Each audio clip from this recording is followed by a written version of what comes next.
Puji Tuhan. Silakan duduk kembali Bapak Ibu. Saudara, saya percaya bahwa lewati segala keadaan Tuhan Yesus tetap cinta kita. Kalau kita tahu kita dicintai Tuhan, tidak peduli apapun kata orang, tidak peduli keadaan, tetap kita orang-orang yang dicintai Tuhan. Katakan yes. Nah, bulan ini kita terus belajar tentang generosity atau kemurahan hati. Dan kita sudah belajar tentang kaya pengampunan. Kita juga sudah belajar bagaimana kaya kebaikan. Dan hari ini kita akan belajar satu ayat yang terkenal. Dan izinkan Tuhan memberikan sebuah pemahaman yang baru dari ayat ini. Kisah Rasul 1 ayat yang ke-8. Tuhan Yesus pada waktu sebelum dia naik ke surga, dia berkata, Kisah Rasul 1 ayat yang ke-8. Mari kita baca sama-sama ayat yang sangat luar biasa. Ucapkan dengan keras, 2, 3. Tetapi kamu akan menerima kuasa. Kata bersama saya, kuasa. Kata bersama saya, menerima kuasa. Kalau Roh Kudus turun ke atas kamu, dan kamu akan menjadi saksiku. Kata bersama saya, menjadi saksi Tuhan. Di Yerusalem dan di seluruh Yudea dan Samaria dan sampai ke ujung bumi. Nah, ada kata menarik yang Tuhan Yesus katakan sebelum dia naik ke surga. Kamu akan menerima kuasa. Kata bersama saya, kuasa. Nah, semua orang senang mendapat kuasa atau kekuasaan. Mengapa? Sebab kuasa atau kekuasaan akan membuat hidup seseorang berbeda. Ketika orang mendapat kuasa atau kekuasaan, maka dia berkata apa? Maka orang yang dibawanya harus mengerjakan. Maka orang yang berkuasa akan mendapat fasilitas yang jauh lebih baik daripada mereka yang tidak berkuasa. Itu sebabnya di mana-mana banyak orang berebut kekuasaan. Nah, saudara sekalian, lihat bagaimana Yesus sendiri rindu setiap kita mendapat kuasa. Katakan amin. Nah, saudara sekalian, Roh Kudus ketika dicurahkan buat kita, maka kita mendapatkan kuasa. Katakan bersama saya menerima kuasa. 2, 3. Nah, tapi jangan berhenti hanya sampai saudara menerima kuasa. Tapi kita belajar apa sih tujuan, reason, alasan Tuhan memberikan kuasanya. Nah, tujuan Tuhan memberi kuasa ternyata bukan sekedar agar kita sembuh, bukan cuma sekedar diberkati dan dipulihkan, tetapi agar kita menjadi saksi Tuhan. Di mana dikatakan kamu akan menerima kuasa dan kamu akan menjadi apa? Saksiku. Inilah reason, tujuan utama kenapa Tuhan memberi kita kuasa, agar kita menjadi saksi Tuhan. Nah, kesaksian kita harus berdampak, harus meluas, dimulai dari Yerusalem kita. Gini gambaran keluarga kita, lalu sampai ke Yudea kita. Yaitu saudaraku bicara mungkin anggota keluarga atau juga kemudian dalam tempat kita kerja. Sampai Samaria kita, gereja bahkan sampai kota kita, bahkan sampai ke ujung, ke seluruh bumi. Nah, dari ayat ini kita belajar tujuan Tuhan memberi kita kuasa, memberi kita urapan, memberi kita semua yang terbaik, bahkan memberikan dirinya melalui pengorbanan Kristus. Untuk apa? Supaya kita menjadi saksi Tuhan. Dari ayat ini kita belajar, jangan jadi Kristen yang pelit kesaksian. Amin. Kata bersama saya, dilarang pelit kesaksian. 2, 3. Tetapi bermurah hati dalam kesaksian. Karena Tuhan memberi kuasa, tujuannya agar kita jadi kaya kesaksian. Kata bersama saya keras, kaya kesaksian. 2, 3. Nah, judul khotbah saya hari ini adalah Rich in Testimony. Kaya kesaksian.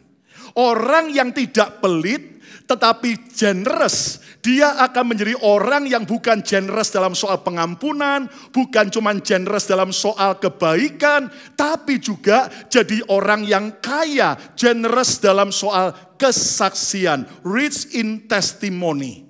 Nah, Alkitab berkata apa? 2 Timotius 1 ayat 8. Jadi janganlah malu bersaksi tentang Tuhan kita. Sampai situ aja. Ulangi lagi, baca sama-sama 2, 3. Jadi janganlah malu bersaksi tentang Tuhan kita. Coba hafal kalimat sederhana ini. 2, 3. Jadi janganlah malu bersaksi tentang Tuhan kita. Coba lihat kanan kiri sambil ucapkan. Ingatkan 2, 3. Pegang dada masing-masing, ucapkan 2, 3. Jadi janganlah malu bersaksi tentang Tuhan kita. Tepuk tangan yang meriah bagi Tuhan Yesus. Tuhan mau agar kita tidak miskin kesaksian, tidak pelit kesaksian, tetapi kaya dalam kesaksian. Jangan malu untuk bersaksi tentang Tuhan kita.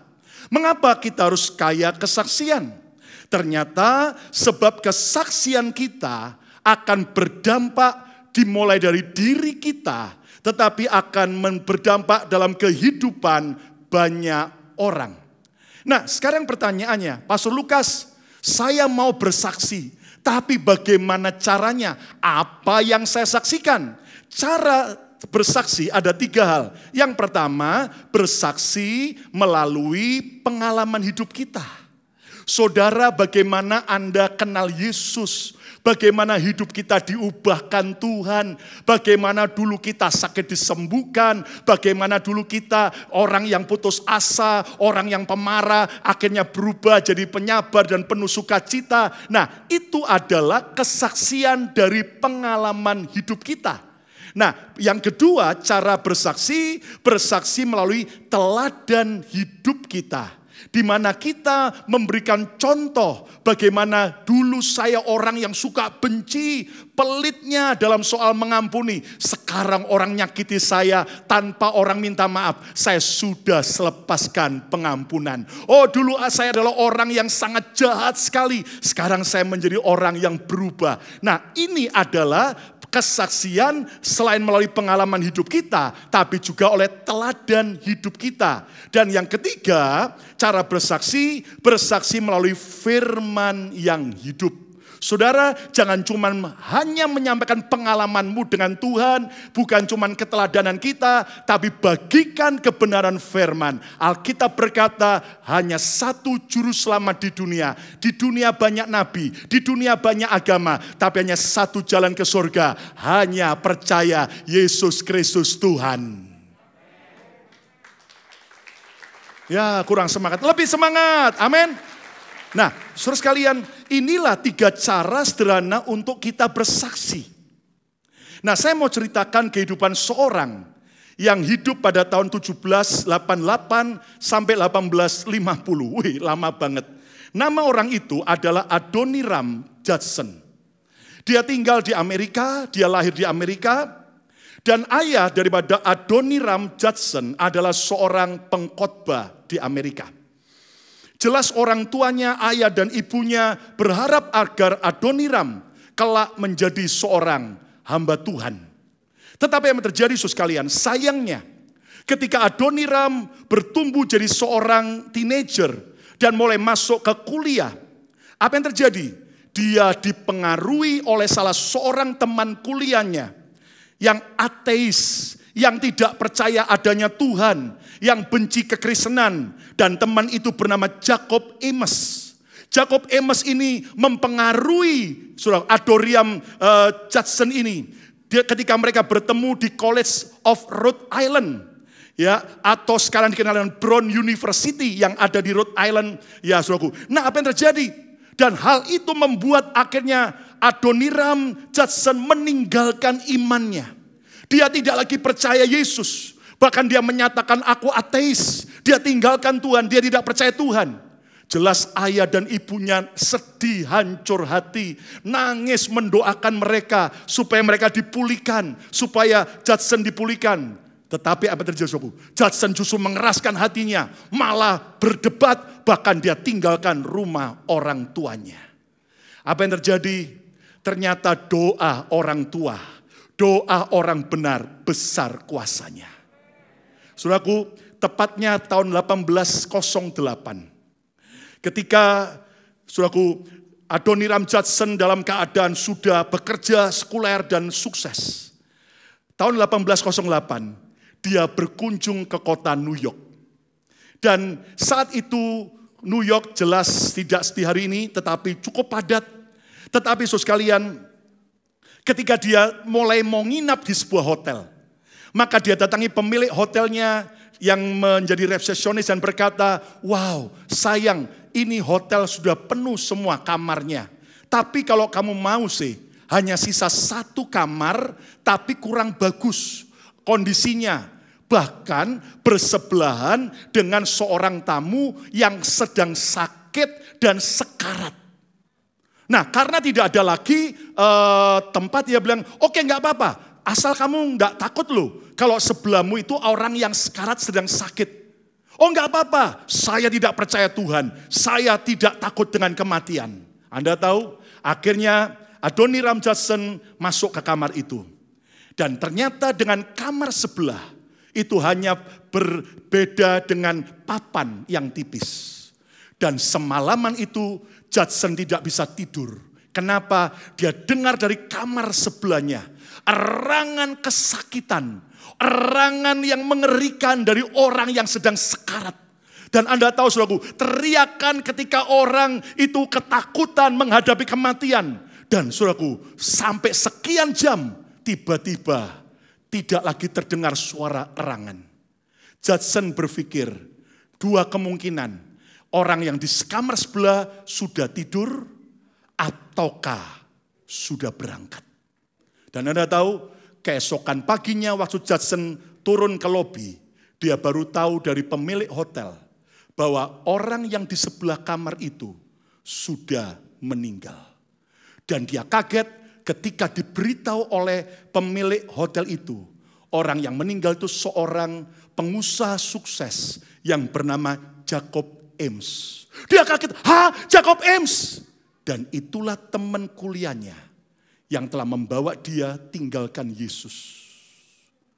Dan Anda tahu, itu sesuatu yang akhirnya membuat saudaraku Adoniram Jacob ini mulai berubah. Dan dia mulai, saudaraku Judson ini berkata, kalau begitu dia sendiri Jacob mati dalam keadaan menakutkan. Dan dia mati tanpa Tuhan. Singkat ceritanya, Adoniram Judson kembali kepada Yesus. Bahkan itu sesuatu erangan teriakan waktu mati. Terus terngiang-ngiang dalam dirinya. Untuk dia berkata, aku tidak mau mati tanpa Yesus. Dan aku tidak mau ada orang lain mati tanpa Yesus. Dan itu akan membuat hidup Adoniram Judson berubah. Akhirnya dia serahkan dirinya dengan panggilan Tuhan. Dia masuk sekolah teologi, dan di saat itulah dia mendengar tentang saudaraku para misionari, para penginjil yang diutus ke bangsa-bangsa. Dan tiba-tiba di hatinya ada kerinduan untuk ke Asia. Dan saudaraku, rencana awal ternyata Judson maunya ke India. Tapi melalui berbagai cara Tuhan yang ajaib, Tuhan belokkan dia tidak ke India, tapi ke Myanmar atau ke Burma, saudaraku. Dan Anda tahu apa terjadi? Di sana belum ada orang Kristen satupun saat dia datang. Tetapi akhirnya, saudaraku, Adoniram ini saudaraku selama 38 tahun, dia membawa jiwa kepada Yesus. Dia beritakan Yesus dengan berbagai tantangan dari orang lokal Myanmar. Bahkan akhirnya dia terjemahkan Alkitab ke dalam bahasa Myanmar. Sampai akhirnya waktu dia meninggal. Apa yang terjadi saudaraku?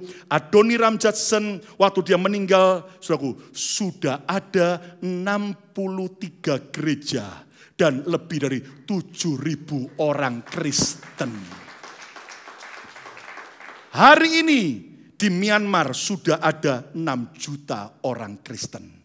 Dan semua tidak lepas dari seorang yang berubah hidupnya, Yang tadinya tidak lagi mau percaya Yesus. Tapi sejak dia dengar erangan kematian, orang yang sekarat dying sebelum mati tanpa Yesus, mengerikan. Dan itu membuat 6 juta orang Kristen hari ini ada di Myanmar. Tepuk tangan yang meriah untuk kemuliaan. Nah, Tuhan memberi kita kuasa. Tuhan memberi kita keselamatan. Tuhan memulihkan saudara dan saya. Satu tujuannya, agar kita kaya kesaksian. Nah, sekarang bagaimana rahasia menjadi kaya kesaksian? Mazmur 103 ayat yang kedua. Pujilah Tuhan hai jiwaku, dan janganlah lupakan segala kebaikannya. Ucapkan janganlah, 2, 3, ucapkan bersama. Janganlah lupakan segala kebaikannya. I never forget the good things he does for me. Jangan lupakan segala kebaikan Tuhan. Rahasia menjadi kaya kesaksian yang pertama, ingat selalu apa yang telah Tuhan kerjakan. Siapa percaya Tuhan terlalu dan sangat baik buat saya dan saudara. Yang percaya angkat tangan saudara. Oh, terlalu banyak yang dia buat. Tepuk tangan yang meriah untuk kemuliaan Tuhan. Amin.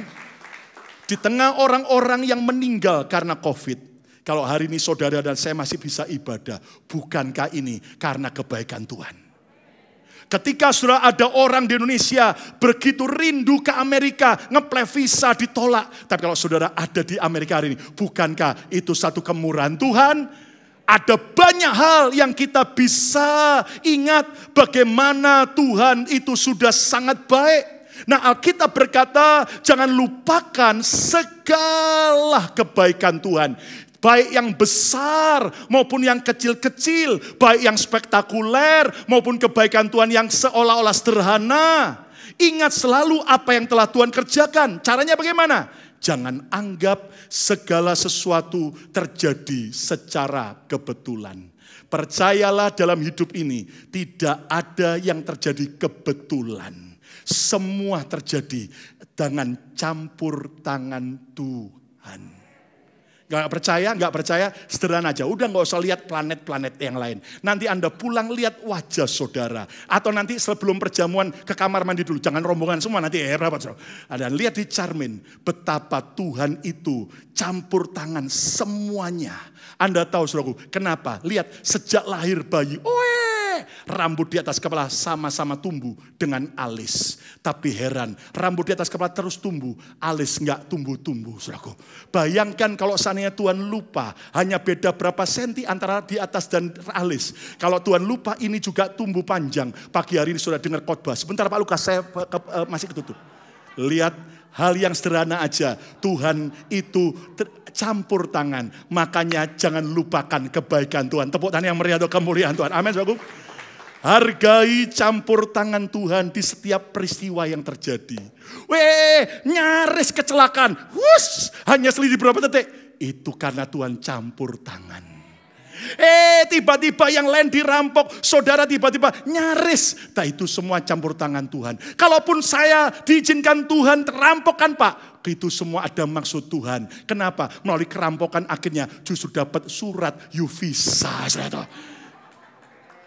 Amin, saudaraku. Nah, mari kita belajar, hargai, appreciate dengan setiap campur tangan Tuhan. Bahkan catat setiap kebaikan Tuhan. Saudara sekarang punya handphone yang canggih, catat. Oh, hari ini aku tadinya di kerjaan nyaris ketimpa barang waktu jatuh. Cuman selisih berapa senti, lolos. Itu catat semua karena Tuhan campur tangan. Tepuk tangan yang meriah untuk kemuliaan Tuhan. Amin, saudaraku.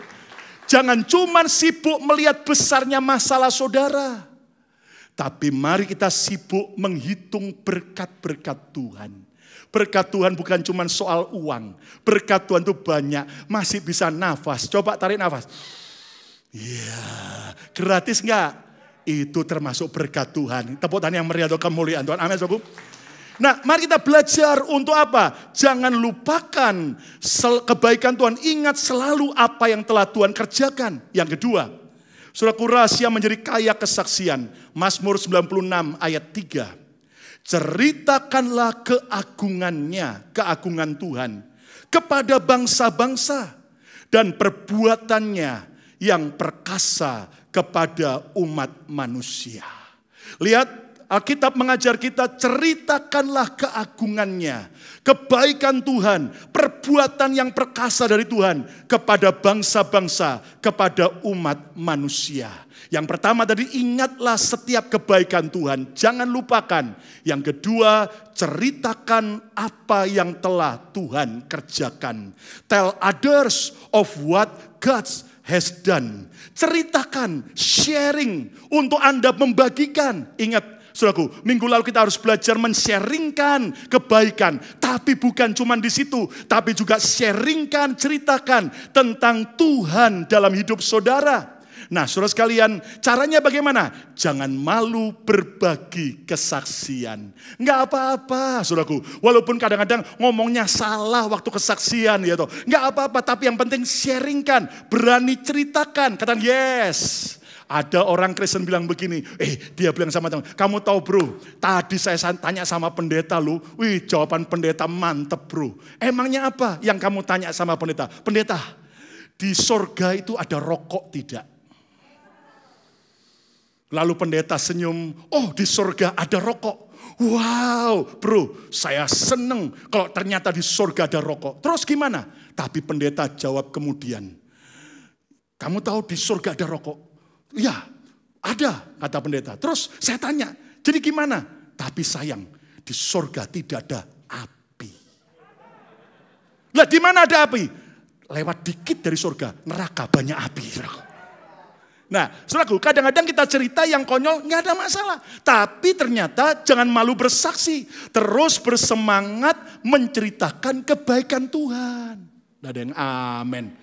Saudara jangan cuma diem, sharingkan, ceritakan. Amin. Bagaimana orang bisa tahu? Ceritakan. Kata bersama saya, ceritakan. Kita ini ya kadang-kadang orang Kristen kebangetan banget. Kalau cerita makanan, kamu tahu nggak itu sampai di gang-gang yang jalan apa? Kamu tahu kalau di Manado tuh itu masuk ke kampung-kampung ada namanya nasi kuning kampung kodok. Kalau kita cerita makanan, promosi hebat, di Canaton ada rumah makan baru, mana ini, saudaraku. Tapi kita seringkali tidak berani saksi tentang kebaikan Tuhan. Kita seringkali cerita, ada film yang baru bro. Ada juga drama Korea yang baru nih. Dan sebagainya. Bahkan kemudian apa? Sharingkan yang kejelekannya orang. Lu tahu nggak? Itu gini. Mari stop. Jangan saudara sibuk menceritakan yang sia-sia. Ceritakan, terus bersemangat menceritakan kebaikan Tuhan. Dan gunakan berbagai macam cara membagikan kebaikan Tuhan. Sekali lagi, bagaimana orang bisa tahu Tuhan baik? Bagaimana orang bisa tahu Yesus juru selamat? Kalau saudara tidak ceritakan. Hari ini ada banyak cara. Saudara mungkin berkata, Pastor Lukas, saya nggak punya kesempatan di mimbar. Tapi saudara punya Facebook. Nggak ada yang amin. Saudara tidak pernah mungkin bisa masuk ke televisi Kristen. Tapi saudara punya WhatsApp. Pakai itu semua, sharing. Makanya saya ajar mulai hari ini, setiap jemaat, setiap saudara, begitu ada postingan yang baik tentang Tuhan, kesaksian, tentang jadwal ibadah, tentang kegiatan gereja, langsung share. Jangan malah pendeta jatuh di share. Jangan kemudian ada orang buat jelek di share. Itu memalukan nama Tuhan. Mari share yang baik-baik. Ada lagu pujian yang bagus di share. Share kan gratis. Bukan cuma di like tapi di share. Supaya semua orang tahu tentang Tuhan Yesus. Ceritakan apa yang baik yang telah Tuhan kerjakan. Tepuk tangan yang meriah untuk kemuliaan Tuhan. Yang ketiga, rahasia menjadi kaya kesaksian. Mazmur 34 ayat yang keempat. Muliakanlah Tuhan bersama-sama dengan aku. Ucapkan 2 lagi 3. Muliakanlah Tuhan bersama-sama dengan aku. Yang perlu dimuliakan itu adalah Tuhan, bukan diri kita. Nah, saudara sekalian, yang ketiga, cara menjadi kaya kesaksian, muliakan Tuhan melalui kesaksian kita. Glorify God through our testimonies. Saudaraku, caranya bagaimana? Utamakan kehebatan Tuhan. Bukan kehebatan diri kita di setiap kesaksian. Ada orang kalau saksi itu maaf, kesannya sombong banget. Lu tahu nggak, saya itu orang kaya begini. Saudaraku, maaf kata, yang dihebatkan bukan Tuhan, tapi dirinya. Nah, tapi kalau gitu Pastor Lukas, saya nggak berani dong. Kalau gitu saksi bahwa Tuhan berkati saya. Dan gini, saya ajari. Cara saksinya harus ngerti. Yang diutamakan itu Tuhan. Amin, saudaraku. Tapi kan bagaimana orang bisa tahu tentang Tuhan tanpa melalui hidup kita. Berikutnya, ceritakan dari proses kegagalan kita sampai Tuhan menolong. Saudara, jangan cuma cerita yang sukses-sukses. Oh, puji Tuhan loh, saya naik gaji. Oh, puji Tuhan loh, saya itu anak saya pinter sekolah. Lah, jangan cuma cerita yang bagus-bagusnya dulu. Mulai dulu dari kegagalan kita. Waduh, saya itu dulunya sudah sampai kekurangan, sudah sampai dipecat dari kerjaan. Tapi puji Tuhan, walaupun di kerjaan ada teman yang jahat, saya tetap setia. Puji Tuhan, akhirnya saya naik gaji. Ketika orang mendengar dari mana engkau jatuh dan kemudian bagaimana Tuhan angkat hidup saudara, orang akan bilang, betul-betul bukan kamu yang hebat, Yesus yang kau percaya yang hebat. Amin, saudaraku. Katakan amin. Nah, kadang-kadang ada orang Kristen rancu. Kalau kita bagi makanan, apakah kita perlu masukkan ke sosial media dan sebagainya? Gini, saudaraku. Saudara, ada orang pakai ayat gini. Kalau kamu memberi, biarlah tangan kananmu memberi, tangan kiri tidak tahu. Sudah tahu? Mana mungkin tangan kanan memberi, tangan kiri tidak tahu. Kan tangan kanan dan tangan kiri otaknya sama, satu. Sebetulnya adalah kalimat kiasan. Di mana Tuhan mau berkata, kalau memberi itu mesti ikhlas. Jangan kemudian, pokoknya aku memberi harus dapat balasan yang baik. Tapi ikhlas. Tapi bukankah Yesus berkata, hendaklah terangmu bercahaya di depan semua orang. Biarlah kebaikan hatimu diketahui semua orang. Bagaimana cara orang bisa tahu? Masukkan dan pakai sosial media. Bukan menjelekkan orang lain. Bukan cerita yang porno dan sia-sia. Ceritakan apa yang kau perbuat bagi Tuhan dan sesama. Dan saya yakin itu mempermuliakan nama Tuhan kita. Dan jangan lupa kembalikan segala kemuliaan hanya bagi Tuhan. Setiap kesaksian, setiap apapun yang saudara alami, ceritakan tapi tetap ngomong, bro, sis, yang hebat bukan aku, Yesus yang hebat. Kalau kamu juga percaya Yesus yang hebat, tolong hidupmu dengan cara yang ajaib. Jangan curi kemuliaan Tuhan dari kesaksian kita, tapi bagikan. Yang keempat, yang terakhir, rahasia menjadi kaya kesaksian, Roma 10 ayat 14. Tetapi bagaimana mereka, orang-orang luar, orang-orang dunia, dapat berseru kepadanya, kepada Yesus, jika mereka tidak percaya kepada dia? Bagaimana mereka, orang dunia, dapat percaya kepada dia, kepada Yesus, jika mereka tidak mendengar tentang Yesus? Bagaimana mereka mendengar tentang dia, tentang Yesus, jika tidak ada yang memberitakannya, tidak ada yang memberitakan tentang Yesus? Ayat 15, dan bagaimana mereka dapat memberitakannya? Kita bisa memberitakan Yesus jika mereka tidak diutus. Seperti ada tertulis, betapa indahnya kedatangan mereka yang membawa kabar baik. Kabar baik bukan cuma good news, tapi juga bicara tentang God's news. Dan kabar baik ini adalah evangelion, inilah Injil, inilah Yesus. Jangan cuma memperkenalkan dunia tentang kebaikan Tuhan, tapi bawa mereka sampai bertemu dengan Sang Tuhan yang sangat baik, supaya mereka percaya Yesus sebagai Tuhan dan Juru Selamat. Tepuk tangan yang meriah untuk kemuliaan Tuhan. Amin. Yang keempat, bagaimana cara kaya kesaksian? Bawa jiwa kepada Yesus melalui kesaksian kita. Ini goal sasaran utama. Bukan cuman ceritakan kebaikan Tuhan, bukan cuman suatu hebatnya Tuhan, tapi kemudian target yang terakhir, bawa jiwa kepada Yesus melalui kesaksian kita. Caranya, jangan berhenti hanya menceritakan kebaikan Yesus, tetapi sampai menerima Yesus. Saudara, bimbing orang itu, bimbing teman kerja saudara, bimbing bawa saudara anggota keluarga Anda, sampai dia percaya Yesus, mengaku Yesus Tuhan. Bahkan dia ke gereja, jadi anak Tuhan, dibaptis dan setia. Jangan malu membawa jiwa kepada Yesus. Dan tuntun mereka datang kepada Yesus. Tidak harus pendeta yang membawa orang kepada Yesus. Tapi saudara di tempat kerja, begitu Anda mulai saksikan tentang Yesus dan ajak orang itu, ayo ulangi doa saya. Doanya bagaimana? Suruh ngulangi aja sederhana. Tuhan Yesus. Suruh dia ulang, Tuhan Yesus, hari ini aku buka hatiku. Hari ini aku buka hatiku.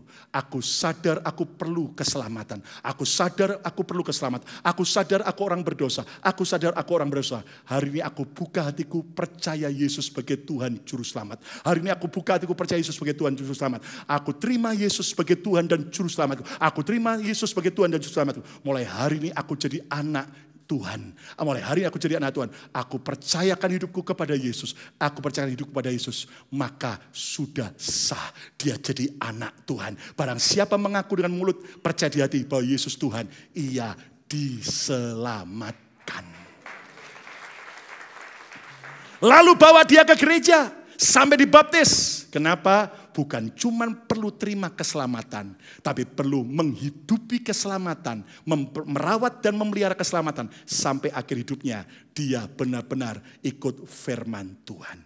Dibaptis, kemudian jadi anak Tuhan. Bahkan sampai melayani dan bawa jiwa yang lain. Maka saya yakin itulah tujuan utama kita kaya kesaksian. Saudaraku, kesimpulannya jadilah orang yang kaya kesaksian. Sebab itulah isi hati Tuhan. Tuhan tidak mengendaki satu teman kita pun seperti Jacob tadi. Mau mati, erangannya menakutkan karena dia tidak terima Yesus. Saudaraku, jadilah orang yang mau membawa jiwa bagi Tuhan. 3 cara bersaksi. Yang pertama, bersaksi melalui pengalaman hidup kita dengan Tuhan. Yang kedua, bersaksi melalui teladan hidup kita. Yang ketiga, bersaksi melalui firman yang hidup. Rahasia menjadi kaya kesaksian ada 4 poin. Yang pertama, ingat selalu apa yang telah Tuhan kerjakan. Catat baik-baik, jangan anggap cuma terjadi kebetulan. Semua karena Tuhan. Katakan amin. Yang kedua, ceritakan apa yang telah Tuhan kerjakan. Saudaraku, ceritakan, sharingkan, jangan malu. Yang ketiga, muliakan Tuhan melalui kesaksian kita. Bukan kehebatan kita, tapi kehebatan Tuhan. Dan yang keempat, bawa jiwa kepada Yesus melalui kesaksian kita. Siapa mau jadi orang yang kaya kesaksian? Angkat tangan saudara. Kita beri tepuk tangan yang meriah bagi Tuhan Yesus. Mari berdiri bersama-sama. Datang pada Tuhan.